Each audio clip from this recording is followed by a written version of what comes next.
ابراہیم نے کہا کہ تم بھی گمراہ ہو اور تمہارے باپ دادا بھی کھلی گمراہی میں پڑے رہے۔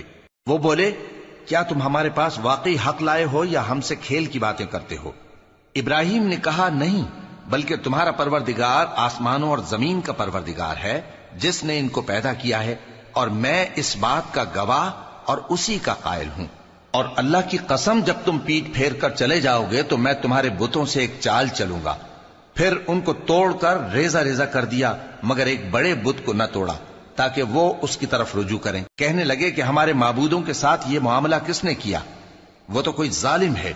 لوگوں نے کہا کہ ہم نے ایک جوان کو ان کا ذکر کرتے ہوئے سنا ہے، اسے ابراہیم کہتے ہیں۔ وہ بولے کہ اسے لوگوں کے سامنے لاؤ تاکہ وہ گواہ رہیں۔ جب ابراہیم آئے تو بت پرستوں نے کہا کہ ابراہیم، بھلا یہ کام ہمارے معبودوں کے ساتھ تو نے کیا ہے؟ ابراہیم نے کہا بلکہ یہ ان بڑے بت نے کیا ہوگا، اگر یہ بولتے ہوں تو ان سے پوچھ لو۔ انہوں نے اپنے دل میں غور کیا تو آپس میں کہنے لگے بے شک تم ہی بے انصاف ہو۔ پھر شرمندہ ہو کر سر نیچا کر لیا۔ اس پر بھی ابراہیم سے کہنے لگے کہ تم جانتے ہو یہ بولتے نہیں۔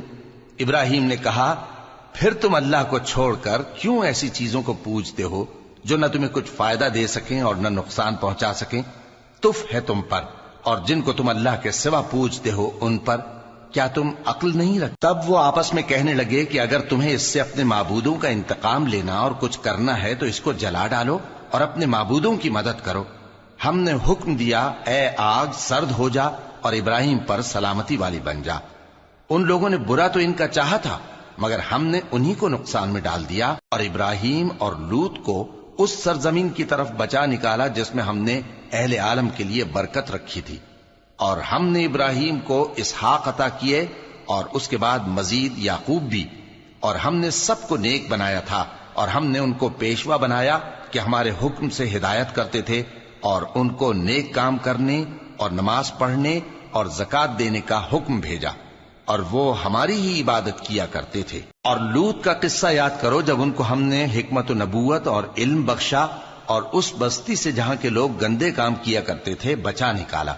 بے شک وہ برے اور بد کردار لوگ تھے، اور انہیں اپنی رحمت میں داخل کیا، کچھ شک نہیں کہ وہ نیک کرداروں میں تھے۔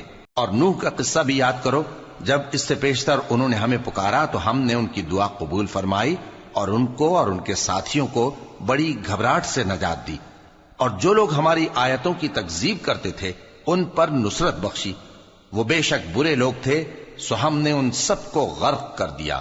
اور داؤد اور سلیمان کا حال بھی سن لو کہ جب وہ ایک کھیتی کا مقدمہ فیصل کرنے لگے جس میں کچھ لوگوں کی بکریاں رات کو چر گئیں اور اسے روند گئی تھیں، اور ہم ان کے فیصلے کے گواہ تھے، تو ہم نے فیصلہ کرنے کا طریق سلیمان کو سمجھا دیا، اور ہم نے دونوں کو حکمت و نبوت اور علم بخشا تھا، اور ہم نے پہاڑوں کو داؤد کا مسخر کر دیا تھا کہ ان کے ساتھ تسبیح کرتے تھے، اور پرندوں کو بھی مسخر کر دیا تھا، اور ہم ہی ایسا کرنے والے تھے۔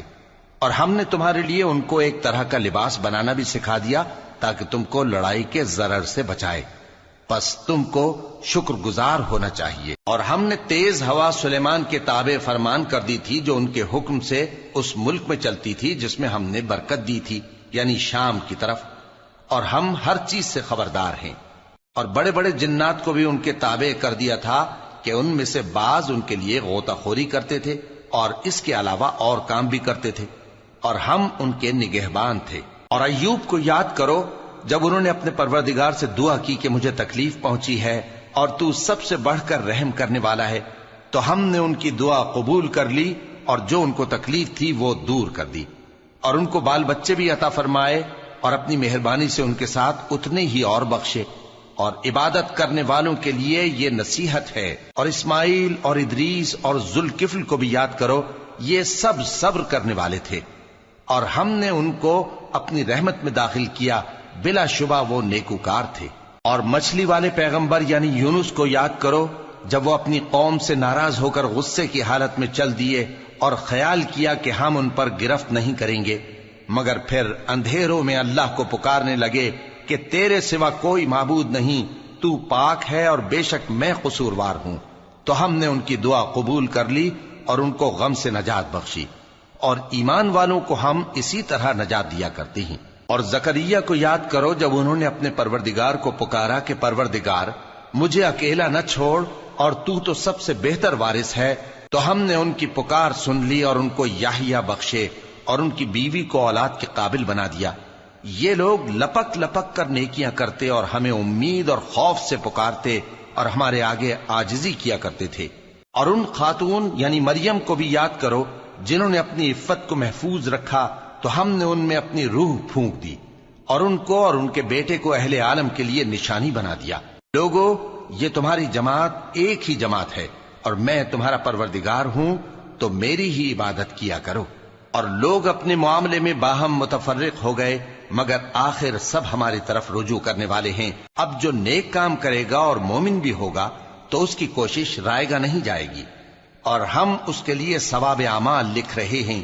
اور جس بستی والوں کو ہم نے ہلاک کر دیا، محال ہے کہ رجوع کریں، وہ واپس نہیں آئیں گے، یہاں تک کہ یاجوج اور ماجوج کھول دیے جائیں اور وہ ہر بلندی سے نیچے آ رہے ہوں، اور قیامت کا سچا وعدہ قریب آ جائے تو ناگہاں کافروں کی آنکھیں پھٹی کی پھٹی رہ جائیں اور کہنے لگیں کہ ہائے شامت، ہم اس حال سے غفلت میں رہے، بلکہ ہم خود ہی ظالم تھے۔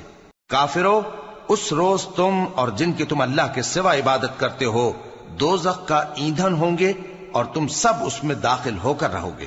اگر یہ لوگ در حقیقت معبود ہوتے تو اس میں داخل نہ ہوتے، سب اس میں ہمیشہ رہیں گے، وہاں ان کو چلانا ہوگا اور اس میں کچھ اور نہ سن سکیں گے۔ جن لوگوں کے لیے ہماری طرف سے پہلے بھلائی مقرر ہو چکی ہے وہ اس سے دور رکھے جائیں گے، یہاں تک کہ اس کی آواز بھی تو نہیں سنیں گے، اور جو کچھ ان کا جی چاہے گا اس میں یعنی ہر طرح کے عیش اور مزے میں ہمیشہ رہیں گے۔ ان کو اس دن کا بڑا بھاری خوف غمگین نہیں کرے گا، اور فرشتے ان کو لینے آئیں گے اور کہیں گے کہ یہی وہ دن ہے جس کا تم سے وعدہ کیا جاتا تھا، جس دن ہم آسمان کو اس طرح لپیٹ لیں گے جیسے خطوں کا تومار لپیٹ لیتے ہیں۔ جس طرح ہم نے کائنات کو پہلے پیدا کیا تھا اسی طرح دوبارہ پیدا کر دیں گے۔ یہ وعدہ ہے جس کا پورا کرنا لازم ہے، ہم ایسا ضرور کرنے والے ہیں۔ اور ہم نے نصیحت کی کتاب یعنی تورات کے بعد زبور میں لکھ دیا تھا کہ میرے نیکوکار بندے ملک کے وارث ہوں گے۔ عبادت کرنے والے لوگوں کے لیے اس میں اللہ کے حکموں کی تبلیغ ہے۔ اور اے نبی صلی اللہ علیہ وسلم، ہم نے تم کو تمام جہانوں کے لیے رحمت بنا کر بھیجا ہے۔ کہہ دو کہ مجھ پر اللہ کی طرف سے یہ وحی آتی ہے کہ تم سب کا معبود ایک ہی معبود ہے، تو کیا تم فرما بردار ہو جاتے ہو؟ پھر اگر یہ لوگ منہ پھیرے تو کہہ دو کہ میں نے تم سب کو یکساں احکام الہی سے آگاہ کر دیا ہے، اور مجھ کو معلوم نہیں کہ جس چیز کا تم سے وعدہ کیا جاتا ہے وہ عنقریب آنے والی ہے یا اس کا وقت دور ہے۔ جو بات پکار کر کی جائے وہ اسے بھی جانتا ہے، اور جو تم چھپاتے ہو وہ اس سے بھی واقف ہے، اور میں نہیں جانتا، شاید وہ تمہارے لیے آزمائش ہو، اور ایک مدت تک تم اس سے فائدہ اٹھاتے رہو۔ پیغمبر نے کہا کہ اے میرے پروردگار، حق کے ساتھ فیصلہ کر دے، اور ہمارا پروردگار جو بڑا مہربان ہے اسی سے ان باتوں میں جو تم بیان کرتے ہو مدد مانگی جاتی ہے۔